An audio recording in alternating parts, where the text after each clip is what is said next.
família Trânsito Escola, mais uma vez aqui com vocês.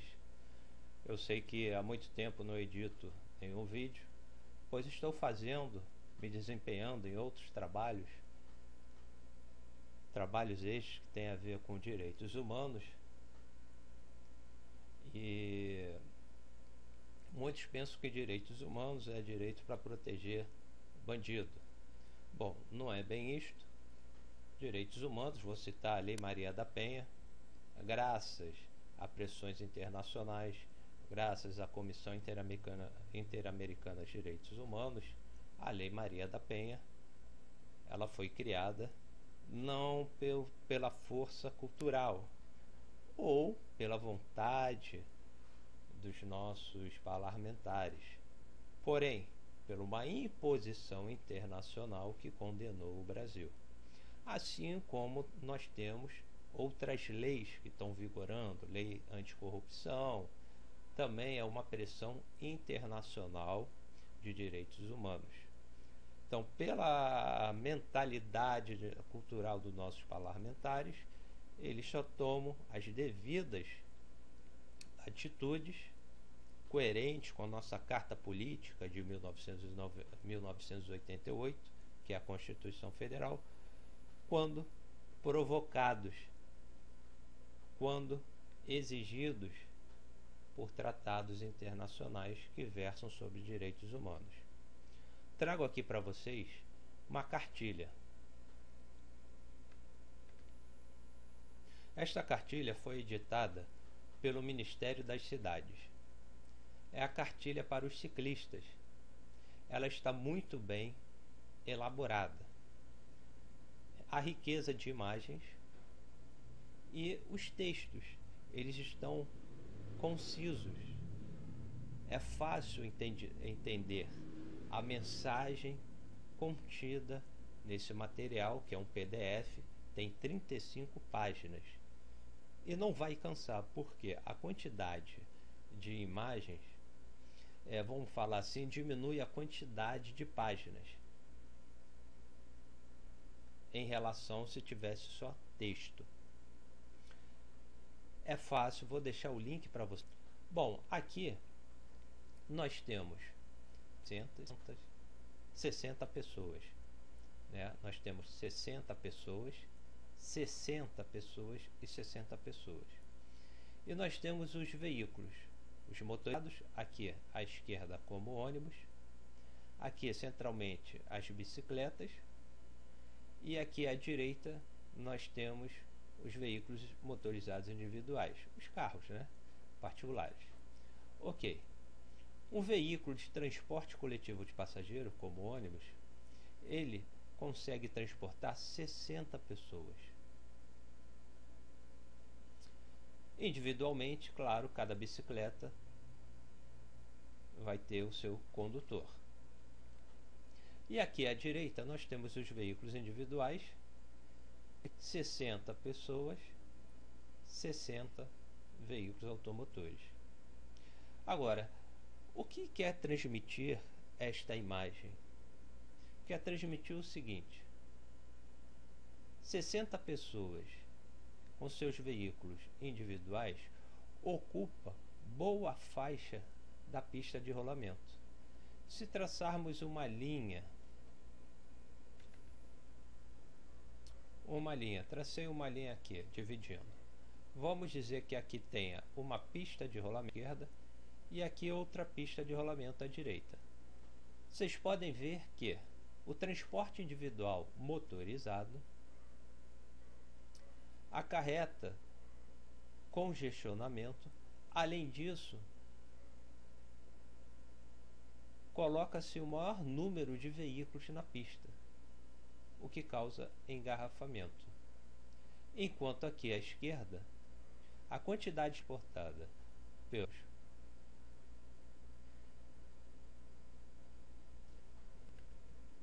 tanto espaço na pista de rolamento.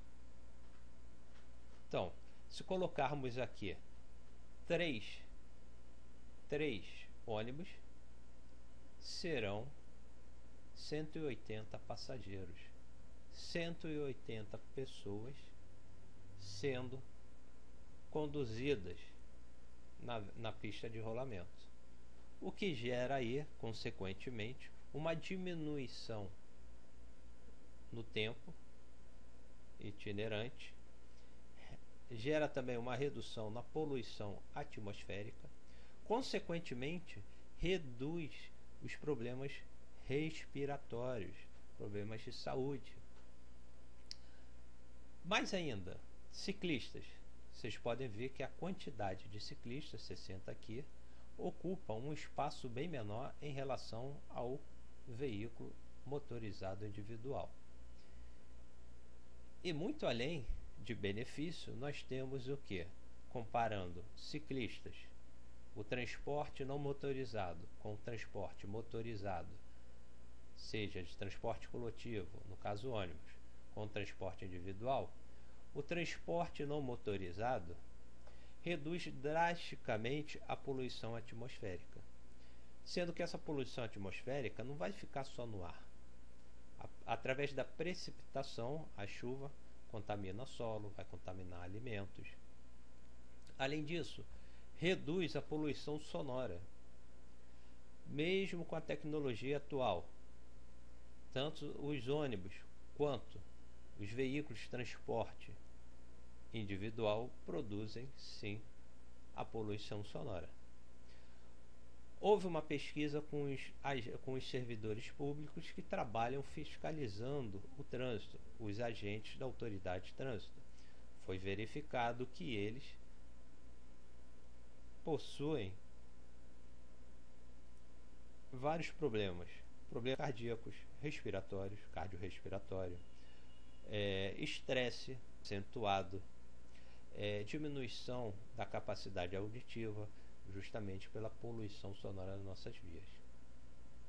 Diante da política nacional mobilidade urbana, os veículos não motorizados devem ter nas políticas públicas, principalmente nas políticas de governo, um acentuado favorecimento ao transporte não motorizado. Como poderia, no caso, os poderes públicos, tanto federal, estadual e municipal, favorecer o transporte não motorizado? Criação de ciclofaixas, ciclovias, ciclorotas, incentivos fiscais às indústrias de produção de bicicletas. E não o que está acontecendo no nosso país, que vem isto há muito tempo, um incentivo, e ainda neste governo, um incentivo na produção de veículos motorizados individuais. Recentemente, o governo federal, através do Banco do Brasil, fez um empréstimo de 3,5, se não falha a memória, bilhões de reais às indústrias automobilísticas diante dessa crise econômica que nós estamos vivendo. Quer dizer, é um retrocesso. Mas tem os empregos. Bom, gente, pela história humana, sempre há possibilidade de se criar outros mecanismos econômicos para gerar economia, para aumentar o produto interno bruto. Isso é histórico dentro da humanidade. Então o Brasil tem que reverter esse conceito de favorecer as indústrias automobilísticas, onde os veículos aqui produzidos são dos mais caros do mundo e não possuem, em relação aos outros países, nenhuma segurança.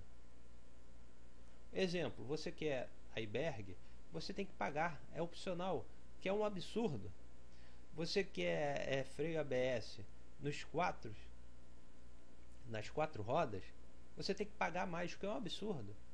Já vem em outros países, já são acessórios. Aqui não, existe essa política condizente com a insegurança dos usuários, seja pedestres, ciclistas, os condutores motorizados, favorecimento à indústria automobilística nacional.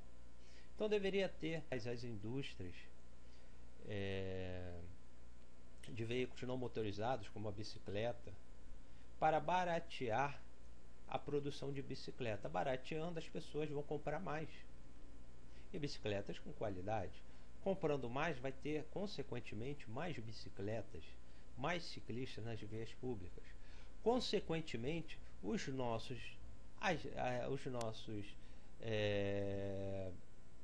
agentes administrativos, políticos, serão obrigados a fomentarem, a materializarem de forma eficiente a política de mobilidade urbana.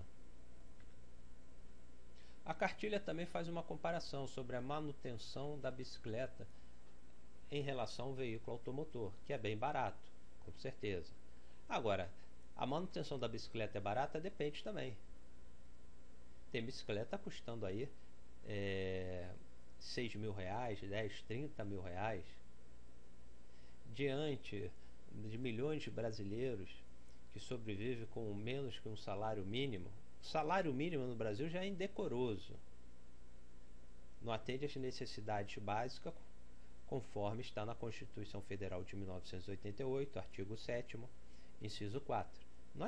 Não dá as necessidades, não dá a dignidade que se espera ao trabalhador brasileiro, para ele e para sua família. Então, por isso que eu falei que as políticas públicas atuais devem incentivar a produção de bicicletas e baratear os materiais, para que se fomente a mobilidade urbana em nosso país. Descendo aqui, ó, o interessante são entre os ciclistas do que os próprios condutores motorizados com seus veículos individuais. Aqui mostrando a ciclovia, tá? Vamos dizer aqui meio fio, está separado da pista. O trânsito,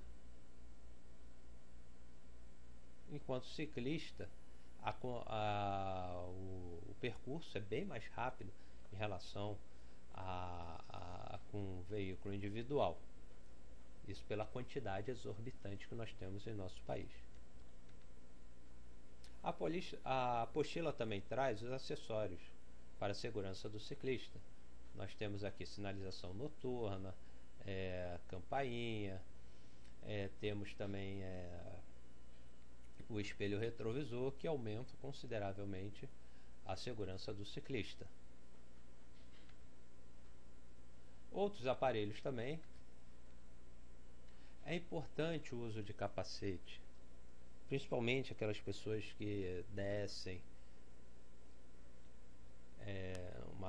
ou atinge velocidade 30 km por hora, 40, 25, que transitam em uma velocidade aí bem alta. Um tombo pode gerar o quê? Um traumatismo craniana, um coágulo intracraniano. Então o capacete, ele protege e deve ser usado. Aí que eu falo, as políticas públicas devem favorecer a redução dos preços dos materiais para ciclista e a própria bicicleta, a redução do custo da bicicleta.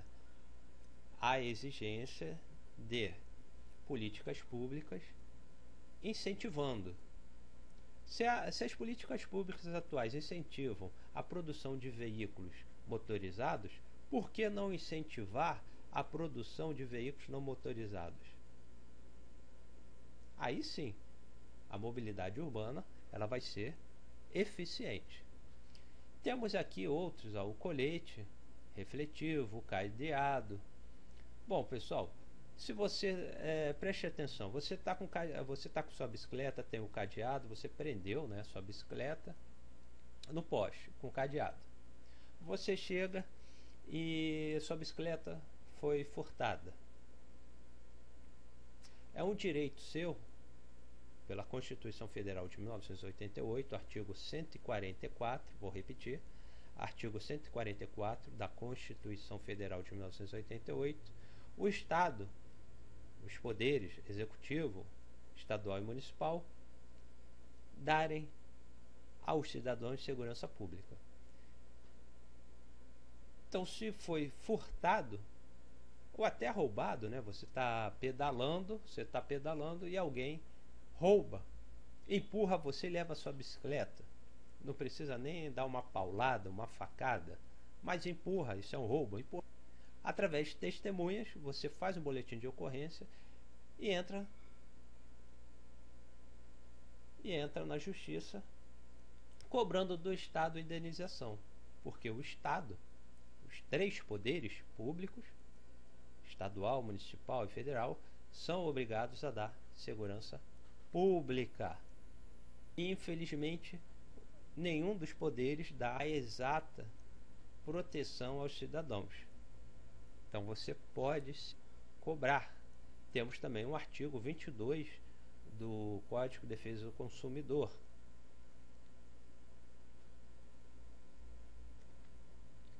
A apostila também aborda o uso de aplicativos para celulares. A maioria tem celulares, smartphone e aplicativos que vão mostrar a rota. Há um desenvolvimento, então quer dizer, o desenvolvimento econômico, as com redução de impostos, incentivos fiscais, essa nova dinâmica econômica no nosso país, que é justamente o uso de bicicletas. Então nós podemos ter uma nova indústria, consequentemente trazendo os benefícios ao produto interno bruto. Basta aí o interesse de cada governante em suas políticas de governo, e não essa política que nós estamos tendo no Brasil de favorecer as indústrias automobilísticas. Isso é um verdadeiro atraso. Enquanto no século XX, muitos países já favorecendo as políticas urbanas em relação ao transporte usado, o Brasil, principalmente no século XXI, através do governo federal, quando reduziu o IPI de uma forma geral, principalmente para as indústrias automobilísticas, quando, diante da recessão econômica, o Banco do Brasil emprestou em torno de 3,5 bilhões de reais um financiamento que fez as indústrias automobilísticas. Quer dizer, é um retrocesso, é um favorecimento. Deve-se favorecer, sim, as indústrias que produzem bicicletas. Os empreendedores criam aplicativos para bicicletas. A apostila também demonstra sobre o uso correto do capacete. Não adianta você ter um capacete se você não usa adequadamente. Você tem que proteger a sua caixa craniana. Outra, tem gente que bota o capacete e não fixa, não amarra. Bom, não adianta você ter um capacete. Um balanço ali, seu capacete cai. Você já vai ficar desprotegido. Pior ainda se você cair e bater a cabeça no solo. Outra, não transporte um excesso de carga. Eu já vi uma vez um ciclista com várias sacolas ali e quase perdeu o equilíbrio. Quer dizer, ele poderia sofrer um acidente, poderia causar um acidente para outros usuários, no caso, condutores de veículos motorizados. Então, respeitar a segurança individual e coletiva deve sempre ser levada a sério. Ciclista deve exação. O ciclista deve respeitar a sinalização. Outra coisa, levar sacolas. Pode perder o controle. Já presenciei isso na via. Foi até um senhor. Ele foi fazer a curva, duas sacolas ali, e realmente tira um pouquinho do equilíbrio. O uso da campainha. Qual é o uso correto da campainha? Não é só tocar, não é acionar a campainha. Aciona a campainha e reduz a velocidade. Tem ciclista que acha o seguinte: vou acionar a campainha, que o pedestre saia da frente, eu tenho prioridade. Não é bem assim. No capítulo 3 do Código de Trânsito Brasileiro, artigo 29, parágrafo 12, fala justamente sobre o que? Os veículos motorizados e não motorizados têm responsabilidade sobre os veículos, aliás, sobre os pedestres. Então, repetindo, os veículos motorizados e não motorizados têm responsabilidade sobre a segurança, sobre a integridade física dos pedestres. Então, se está ali o ciclista, tocou a campainha, acionou a campainha, deve também reduzir a velocidade ao se aproximar de ciclista. Teve um acidente em São Paulo, onde se construiu em volta, embaixo de um viaduto, a ciclofaixa ali, ou passarela, porque é compartilhada com ciclista e pedestre, e o ciclista acabou atropelando. Isto porque, por causa da visibilidade, por causa também da coluna ali. Contudo, se existe uma coluna, o ciclista não é possível verificar o que vai acontecer, porque não tem olhos de raio-x, ele deve reduzir a velocidade antes de passar pelo aquele vão ali. Naquele caso, o ciclista sim é responsável pela segurança do pedestre. Ele teria que ter reduzido a velocidade ali. Outra, ciclista atropelou um pedestre. Existem alguns pedestres ali. E o ciclista vai fugir. Os pedestres, estado de necessidade, pode conter o ciclista ali. Porque o ciclista não pode ser evadido do lugar, fugir do local. Artigo 176 do Código de Trânsito Brasileiro, que é a omissão de socorro. No estado de necessidade, pode sim, os cidadãos que estão ali, os pedestres, exemplo, reter, segurar o ciclista ali. Porém, não pode, claro, bater, não pode dizer palavras depreciativas, não pode usar de uma justiça arbitrária. Isso não pode. Aqui na página 15, a riqueza de detalhes. Aqui no caso, no meio, o canteiro central, nós temos aqui na figura à esquerda, nós temos com gosto de eu quero saber. Então não vou apresentar a apostila totalmente para vocês, vou deixar o link para vocês baixarem essa cartilha, baixarem a cartilha. Ela foi muito bem elaborada, traz informações importantíssimas para os ciclistas e, de uma forma geral, para todos os usuários, sejam condutores de veículos motorizados ou não, e o próprio pedestre e o próprio ciclista, quer dizer, todos os usuários das vias terrestres. Um abraço, até a próxima videoaula.